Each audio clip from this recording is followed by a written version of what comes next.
What's up, guys? It's Austin Rutherford back now with episode 2 of financing. Today, we're going to be talking about the investment side of financing. The other day, we talked about the retail side when you're selling a property renovated to a homeowner. Now we're going to talk about it when you sell a property to a wholesale, to an investor buyer, when you're wholesaling it to them, how you can understand their financing to make sure that you can close this property and not be drug along and not be strung out. But first, make sure you give me a like button below, hit the red subscribe button so you can be the first one to get content going forward. And definitely give me a comment. If you got any questions or you need any clarification on anything, give me a comment. I'll get back to you as soon as possible. But today we're talking about financing for the investment side of things.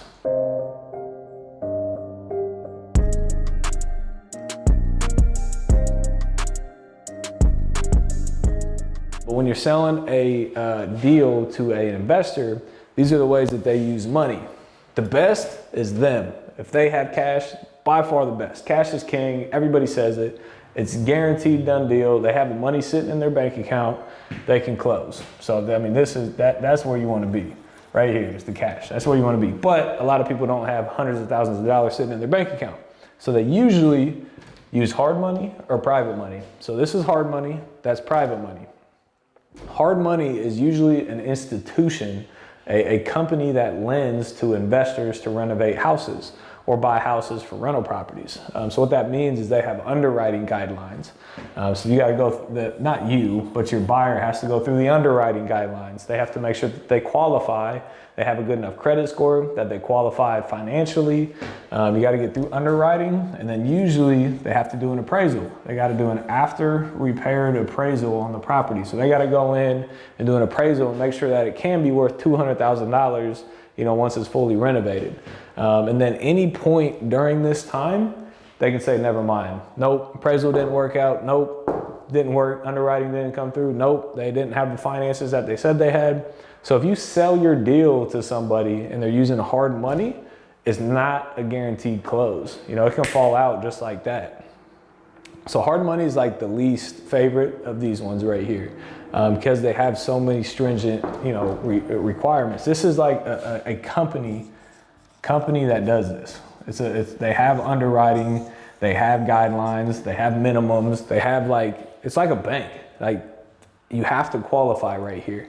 Now private money is a great place to be. So private money, there's no underwriting guidelines, there's no debt to income guidelines, there's no credit guidelines, there's none of those things. Because when you use private money, it's relationship based. So it's me, if I was a buyer, it's me building a relationship with somebody, just somebody that has, $100,000 in their retirement account and their bank account, whatever it is, that they just have that money sitting in a bank account, and they lend me the money and I pay them an interest rate on the money. So this is 100% relationship based. This is the second best. Cash is the best. Private money lending, when you're selling a deal, is the second best place to be, because 90 to 99% of the time that money comes through because it's relationship. There's no underwriting, there's no appraisals, there's none of that stuff. It's a relationship based private money lending. So that's the great place to be when you're selling deals. And then obviously cash, they can close quickly. And then here, so with these, so cash and private money, your closing timelines can be way quicker. They might be moving money from one deal to another, so they may need some time, but they don't always need time. If you have cash sitting in your bank account, technically you can close the next day. I've bought houses within 24 hours and I've sold houses within 24 hours. So if you have cash, you can close like ASAP. So when we're selling a deal, we do normally less than 7 days if they're using cash. 7 days. So that's what we try and get people to buy. So when we're selling deals, we ask them what type of financing they're using so we know where they stand with everything. So less than 7 days. If it's private money, usually it's less than 7 days to 10 to 15 days, because usually that money is readily available. So 0 to 15 days. This can be this can be anything. This can be 10 to 40 days. So you can understand why this is not always your best option, because you could tie up a deal for 40 days and then they could say, never mind, we can't fund it. And then your buyer backs out and then you lose the money. So these are the areas that you definitely want to be, because it's the highest probability that they're actually going to close on the deal. You know what I mean? So that's very important. Again, this is like a institution that lends money. These are individuals that either lend money or individuals that have money sitting in the bank. And that's where you want to be when you're selling the deal to an end buyer, because you just have a higher probability of closing. And if it closes is when you get paid. So obviously you want the deal to close. So that's kind of what the investor side looks like. And again, I always ask, when I'm selling them the deal, like I send them the information, they say, yeah, I'm interested. You know, I can buy it for 100,000. I say, great. You know, how are we closing this? Are you using cash, private money, or hard money? And if they say hard money, I say, okay, you know, do you have a secondary source of income? So if hard money does not work, can you close with private money or cash? And they'll say yes or no. If they say no, and I have other offers, even if it's a little bit less money, I'm going with these, because those are closing. This is not guaranteed to close. If this is the only offer that I have, then I'm gonna go with it, because I gotta try and make something work. But there's always a chance of it falling out. And no matter what offer it is,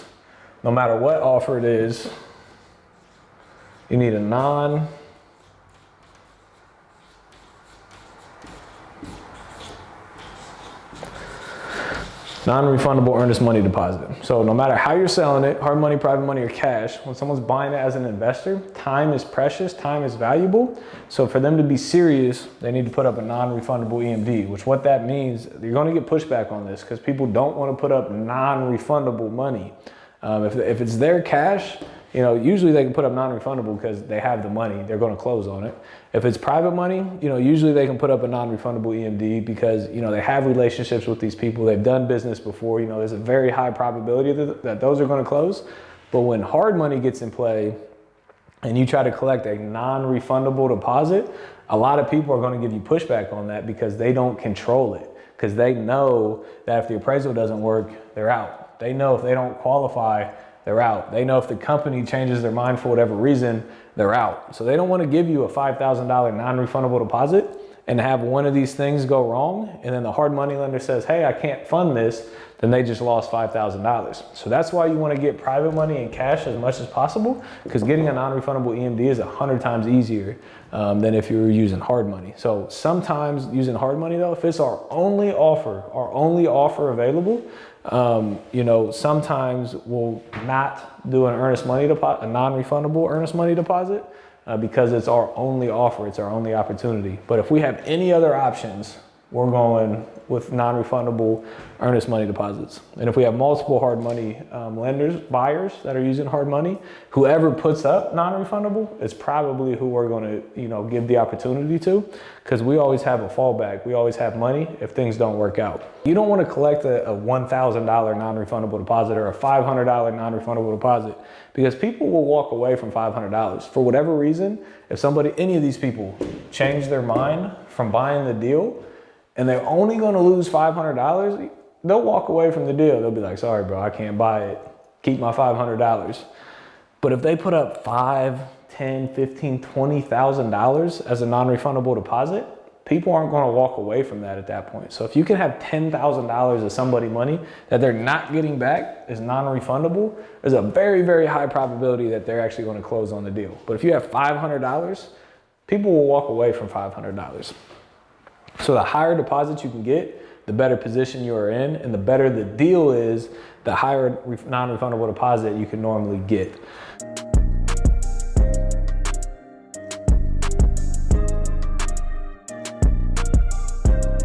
If you're buying a rental property, and let's say you have 10 of these already, you have 10, so you can't get a conventional loan anymore.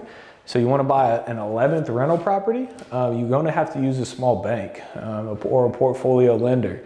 Somebody that'll lend you the money, not on the best terms that you can get. So what this normally looks like with a small bank, they'll give you loans for a 15 to 25 year amortization schedule. So instead of 30 years, you're on 15 to 25, which means that your payment is more because you span it over a lesser amount of time. So that's why, you know, you pay more for it. That's why people like to get as many of these as possible. But once you're out, then this is the next option. So 15 to 25 year, and usually the rate is only locked for 3, 5, or 10 year rate lock.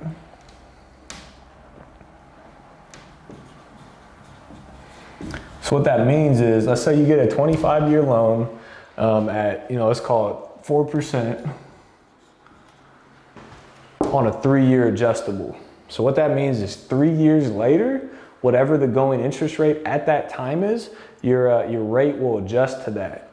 So, you know, if you got it at 4 and now it's at 7, 3 years in, you'll now be paying a 7% interest rate, which can screw up your cash flow a lot, because if you go from 4 to 7, your monthly payment's gonna go up dramatically.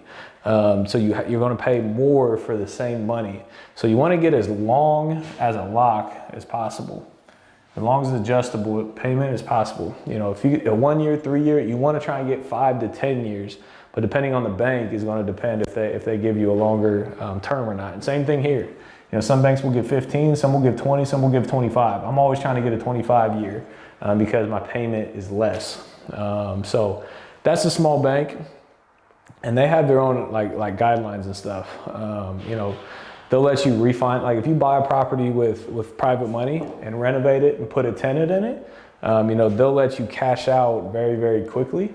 You know, some of these over here, like if you buy a property with private money and renovate it, put a tenant in it, and then you're trying to refinance it to keep it as a rental property, some of these have like a 3 to 6 month hold time. You have to own the property for 3 to 6 months before you can refinance it. Some banks will allow you to refinance it in 10, 20, 30 days.